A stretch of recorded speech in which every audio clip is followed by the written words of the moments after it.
The weight of deciding whether former U.S. President Donald Trump should be awarded the Nobel Peace Prize rests on just 5 individuals, members of Norway's Nobel Committee.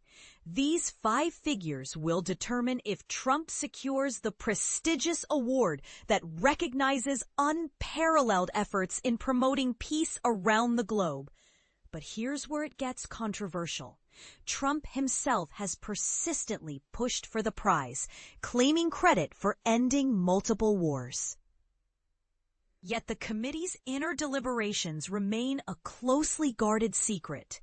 Each year, the Nobel Committee, appointed by Norway's parliament, selects the Peace Prize laureate in accordance with Alfred Nobel's will. The award honors the person who shall have done the most or the best work for fraternity between nations, the abolition or reduction of standing armies, and for the holding and promotion of peace congresses. Although nominations closed on January 31st and the final choice is wrapped in secrecy, anticipation grows as the winner will be unveiled this Friday at 11 a.m. local time, 9 p.m. at the Norwegian Nobel Institute in Oslo. Trump has boldly stated since his inauguration that he ended 8 wars worldwide, positioning himself as a deserving recipient. He has gone as far as calling not winning the prize a big insult to America. But what about the committee members tasked with this vital decision? Who are the 5 judges holding so much power over this year's Nobel Peace Prize? The 5 Nobel Committee judges, formed in 1897 by Norway's parliament, the Storting.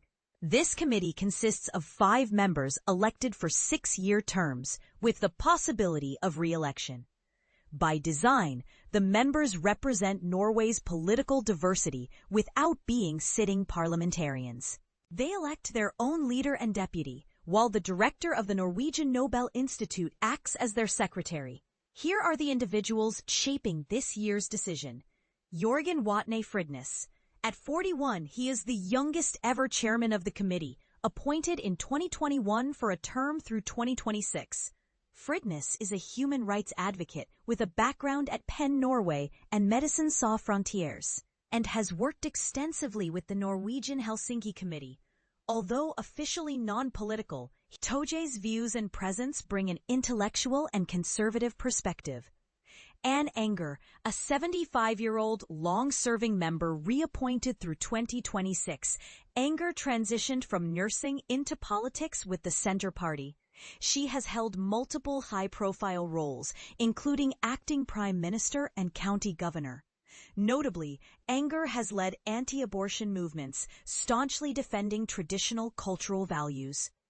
Kristin Clemet, serving since 2021 and a conservative politician by trade, Clemet is an economist who has advised prime ministers and served as Minister of Education.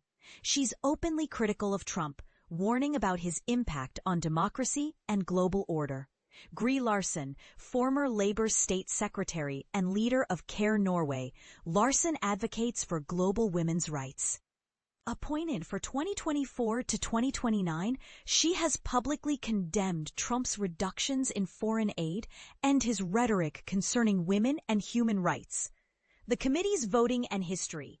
The Nobel Peace Prize nomination process involves worldwide governments, university professors, and international legal bodies submitting candidates by late January.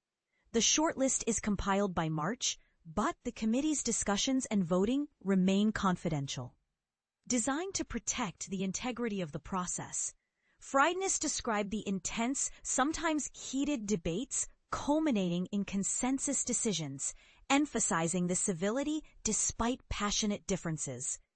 Under Fridnes's leadership, the committee has honored journalists fighting for free expression, human rights defenders, and survivors of nuclear bombings, showcasing a dedication to diverse definitions of peace. Stirring controversies and political overtones, controversy is no stranger to the Nobel Committee's choices. Both Toje and Enger supported the 2019 award to Ethiopian Prime Minister Abiy Ahmed for his peace deal with Eritrea. a decision later clouded by Ethiopia's renewed conflict in Tigray. Toje views such backlash as an inherent risk of the prize, stating that if the Peace Prize didn't provoke strong emotions, it would not fulfill its role. Toje also sparked headlines with false reports he endorsed Indian Prime Minister Narendra Modi for the prize, a claim debunked by fact-checkers. Anger has openly opposed Norway joining the EU and led unsuccessful anti-abortion campaigns, reflecting her conservative stances. Larsen faced accusations from a Norwegian anti-Semitism group regarding alleged anti-Israel advocacy, though no formal response is known. What do they think of Trump? Trump's eagerness for the prize is well documented, fueled by his comparison to Barack Obama, who won in 2009. He even reportedly contacted Norwegian diplomats, including former NATO chief Jens Stoltenberg, to lobby for support. Yet Freidness insists the committee resists such external pressures, basing decisions solely on principled judgment. While Ender has stayed silent on Trump, Larsen criticizes his cuts to foreign aid and his treatment of women's rights. Clement also warns against Trump's threat to American democracy and the liberal world order. In contrast, Toje attended Trump's inauguration and called it a fucking great party, urging more nuanced views toward Trump and his political movement.